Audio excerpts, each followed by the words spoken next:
బాబు, ఇలాగే కూర్చొని ఆలోచిస్తుంటే ప్రయోజనం ఏముంది? నాగేశ్వర్ ఎక్కడుందో తెలుసుకోవడానికి ప్రయత్నించండి. మనుషులు పెట్టి వెతికించండి. నాగేశ్వరి పలానా చోట ఉందని తెలిస్తే వెతికించొచ్చు అంకల్. తను ఖచ్చితంగా ఈ చుట్టుపక్కల ఏరియాలో ఎక్కడా ఉండదు. మనం వెతుకుతామని తెలిసి తను ఎక్కడికో దూరంగా వెళ్ళిపోయి ఉంటుంది. అయినా మనం తప్పు చేశాం అంకల్. తాను వద్దని చెబుతున్నా వినకుండా పాపని గుణశేఖర్కి అప్పగించాలనుకున్నాం. తప్పు చేశాం. Okay Siddhartha, leave it. ఇప్పుడు జరిగిన దాని గురించి డిస్కస్ చేసి ప్రయోజనం లేదు. పద, పోలీస్ స్టేషన్కి వెళ్ళి నాగేశ్వరి కనపట్లేదని కంప్లైంట్ చేద్దాం. వాళ్ళు వెతుకుతారు, మనం వెతుకుదాం. వద్దు విషయం పోలీసుల వరకు వెళ్ళడం మంచిది కాదు. ఎందుకంటే పోలీస్ డిపార్ట్మెంట్లో వైదేహి మనుషులు కూడా ఉంటారు. ఇప్పుడు నాగేశ్వర్ ఇల్లు వదిలిపెట్టి బయటికి వెళ్ళిపోయిందని తెలిస్తే వైదేహి కూడా నాగేశ్వర్ కోసం వెతుకుతుంది. నాగేశ్వర్ కనుక వైదేహి చేతికి చిక్కితే ప్రాబ్లం మరీ సీరియస్ అవుతుంది. ఏంటి బాబు మీరనేది? వైదేహి ఎప్పుడో చనిపోయిందని చెప్పారుగా? లేదంకుల్, అది చనిపోవడం అంతా ఓ నాటకం. అది బతికే ఉందని మీ అందరికీ తెలిస్తే మీ అందరూ కంగారు పడతారని ఆ విషయాన్ని మేమే దాచేశాం. వైదేహి బతుకుంటే ఖచ్చితంగా నాగేశ్వరికి ప్రమాదమే. దయచేసి నాగేశ్వరిని ఎలాగైనా వెతికి పట్టుకోండి అయ్యా. సిద్ధార్థ, మనం నాగేశ్వరిని వెతికే ముందు ఒకసారి సన్యాసిని కలిసి జరిగిన విషయం అంతా చెప్పి ఆయన సలహా తీసుకుందాం. పాప పుట్టిన దగ్గర నుంచి ఆయన్ని ఇంటికి రమ్మని చెప్తేనే రావడం లేదు. అలాంటప్పుడు ఆయన మాత్రం ఏం చెప్తాడు? వేస్ట్. అది కాదు సిద్ధార్థ, నువ్వు ఒక విషయం గమనించావా? ఆయన పాపను చూడ్డానికి రాలేదు. ఆ తర్వాత నాగేశ్వరి పాపను తీసుకుని ఆయన కలవడానికి వెళ్తే అతను తప్పించుకొని వెళ్ళిపోయాడు. అంటే పాప విషయంలో ఏదో రహస్యం ఉంది. అదేంటో తెలుసుకుంటే ప్రాబ్లం మొత్తం సాల్వ్ అయిపోతుందని నాకు అనిపిస్తుంది. నువ్వు చెప్పేది నిజమే అనిపిస్తుంది.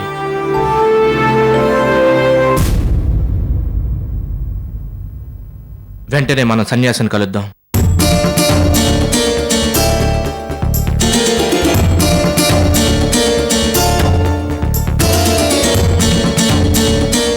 చెప్పండి స్వామి, ఎందుకని మీరు పాపను చూడటానికి రాలేదు?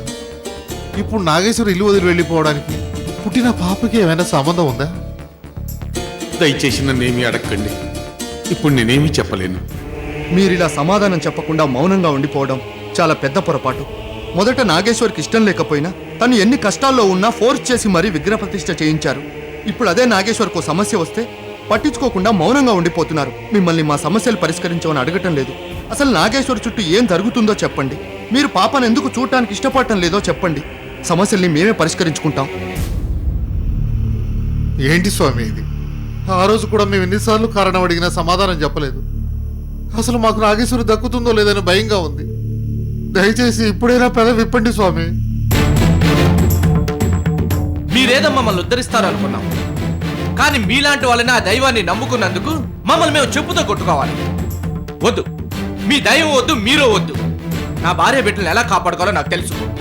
మీ సలహాలు మాకొద్దు, మీ సహాయం మాకొద్దు. ఏ సిద్ధార్థ, ఎమోషన్ అవ్వకు. దయచేసి కాసేపు ఓపిక పట్టు. స్వామి, దయచేసి చెప్పండి, అసలు ఏం జరుగుతుందో చెప్పండి. ఆయన నోరు విప్పడు. ఆయనకి ఎవరికి ఏం జరిగినా సరే ఏ బాధ లేదు. అసలు నిజమేమిటో నేను చెప్తాను. నాగేశ్వరి దగ్గరున్నది నాగేశ్వరి బిడ్డ కాదు.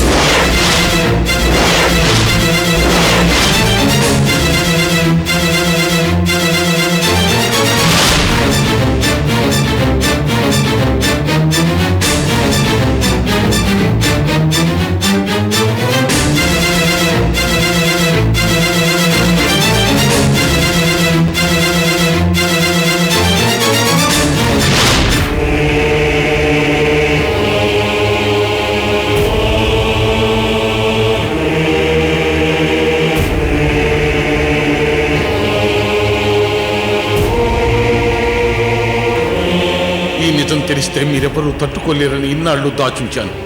ఈ మూర్ఖుడు తొందరపడి చెప్పేశాడు. ఇప్పుడు ఆ బిడ్డ వల్ల నాగేశ్వరి ప్రాణాలకు ముప్పుందేమో. దయచేసి ఇప్పుడైనా నాగేశ్వరి ఎక్కడుందో చెప్పండి స్వామి.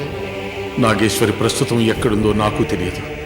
నాగేశ్వరి ఎక్కడికి వెళ్ళినా ఏం జరిగినా అంతా విధి ప్రకారమే జరుగుతుంది. జరిగేదాన్ని ఎవరూ ఆపలేరు. చూస్తూ ఉండండి ఏం జరుగుతుందో.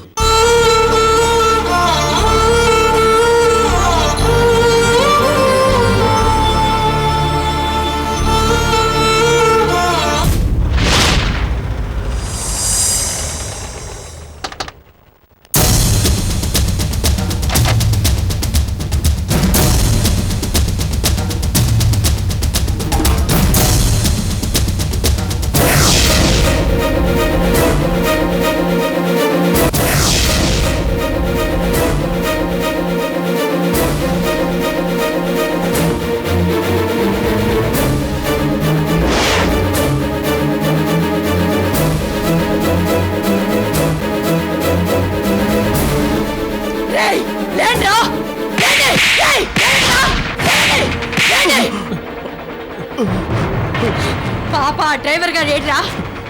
వాడు మమ్మల్ని కొట్టిపడేసి పాపం తీసుకుని పారిపోయాడు.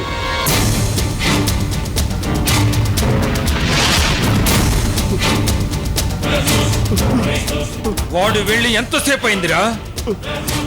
2-3 గంటలు అయి ఉంటుంది. మమ్మల్ని హాస్పిటల్కి తీసుకెళ్ళండి, లేకపోతే చచ్చిపోతాం. ఇప్పుడు మీరు బ్రతికి మాత్రం ఏం ప్రయోజనం రా?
తల్లి నాగేశ్వరి, నీ శక్తి ఏమిటో తెలియక తప్పు చేశాను. ఇప్పుడు నా తప్పును సరిదిద్దుకోవాలనుకుంటున్నాను. అనుగ్రహించు.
ఎవరు కావాలి?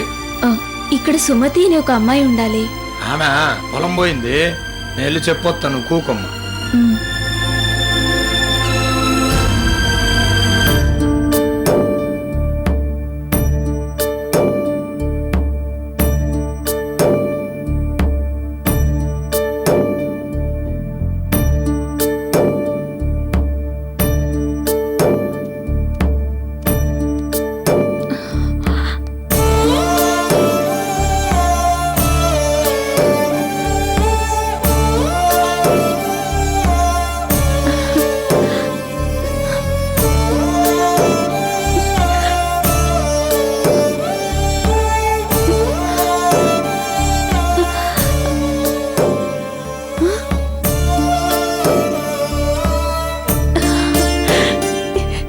రా.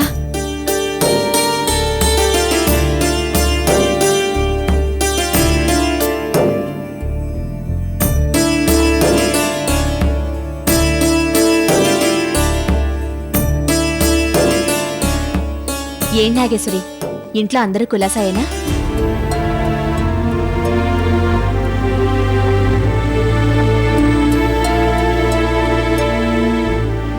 ఏమైంది నాగేశ్వరి? ఏం జరిగింది? నేను ఇల్లు వదిలి వచ్చేసాను సుమతి. నేను ఇక్కడికి వచ్చిన సంగతి ఎవరికీ తెలీదు. ఏమైంది నాగేశ్వరి? నీకు మీ ఆయనకి ఏమైనా గొడవలా?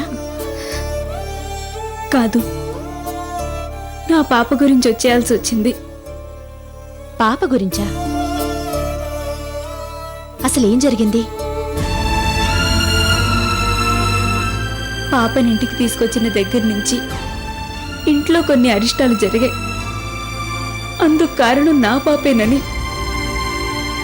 భవిష్యత్తులో ఎలాంటి సమస్యలు రాకుండా ఉండాలంటే పాప నా దగ్గర కాకుండా వేరే దగ్గర పెరగాలని చెప్పి నన్ను పాపని దూరం చేయాలని చూస్తున్నారు. పాప దూరం అయితే నేను చచ్చిపోతానని బెదిరించినా కూడా నాకు తెలియకుండా గుణశేఖర్ వాళ్ళకి పాపని దత్తత ఇవ్వడానికి దొంగచాటుగా ఏర్పాట్లు చేసుకున్నారు. ఇంట్లో అందరూ కుమ్మక్కై నన్ను మోసం చేస్తున్నారు సుమతి. అందుకే ఎవరూ వద్దని ఇల్లు వదిలిపెట్టి వెళ్ళిపోతున్నానని ఉత్తరం రాసిపెట్టి వచ్చేశాను. ఇల్లు వదిలిపెట్టి వచ్చేశాను గాని ఎక్కడికి వెళ్లాలో తెలియలేదు. చివరికి నువ్వే గుర్తొచ్చావు. అందుకే ఇక్కడికి వచ్చేశాను. నేను నా పాప ఇక్కడ ఉండొచ్చా సుమతి? ఈ పరిస్థితుల్లో బంధువులని కానీ వేరే వాళ్ళని కానీ నమ్మలేను. నువ్వు నా స్నేహితురాలువని, నా పరిస్థితిని అర్థం చేసుకుంటావని వచ్చాను. తప్పకుండా నాగేశ్వరి, నువ్విక్కడే ఉండొచ్చు. ఇది నీ ఇల్లే అనుకో. అనుకోవడం ఏంటి, ఇది నీ ఇల్లే. మనసులో ఎలాంటి సంకోచాలు పెట్టుకోకుండా నిశ్చింతగా ఉండు. అది సరే గాని నువ్వు అన్నం తిన్నావా? అవునులే, ఇన్ని బాధల్లో ఉంటే అన్నం ఎలా తినగలవు? ఉండు, ఎసరు పెడతాను. 10 నిమిషాల్లో అన్నం అయిపోతుంది.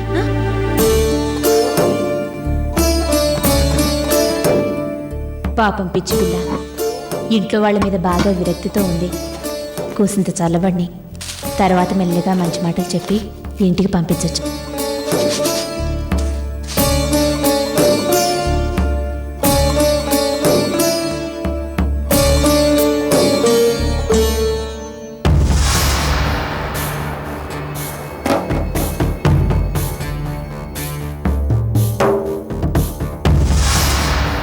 బాధపడుతున్నావా వైదేహి?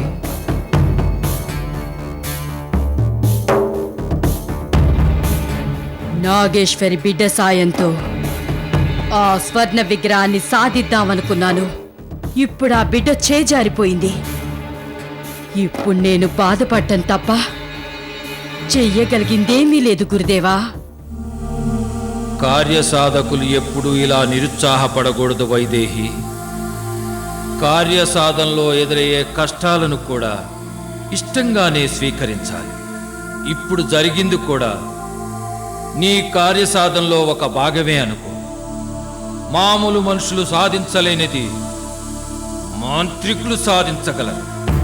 నీ మాంత్రిక బుద్ధిని ఉపయోగించి జరిగిన నష్టాన్ని మర్చిపోయి ఏం చెయ్యాలో ఆలోచించు.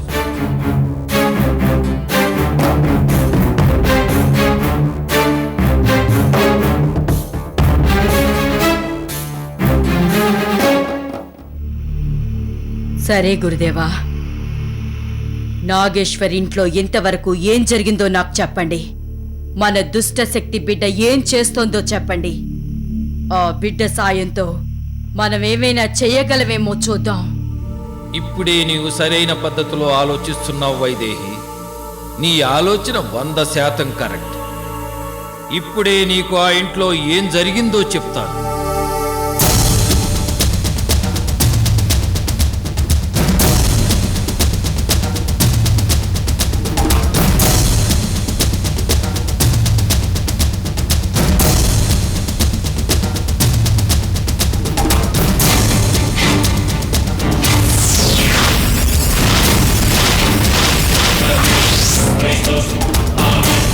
ఇన్నాళ్ళు మీ అందరికీ మంచి మనసుందనుకున్నాను, కానీ మీ రాక్షస మనస్తత్వాలకి మంచితనం అనే అందమైన ముసుగు వేశారని చాలా ఆలస్యంగా తెలుసుకున్నాను. ఇక మీ మధ్య బతుకుతూ తప్పు చేయదలుచుకోలేదు. అందుకే నా బిడ్డను తీసుకొని దూరంగా వెళ్ళిపోతున్నాను. మీరంతా సుఖంగా ఉండండి. దయచేసి ఎవ్వరూ నా కోసం వెతకద్దు. వెతికినా మీకెవ్వరికీ కనిపించనంత దూరంలో ఉంటాను. ఇట్లు ఎవ్వరికీ ఏమీ కాని నాగేశ్వరి.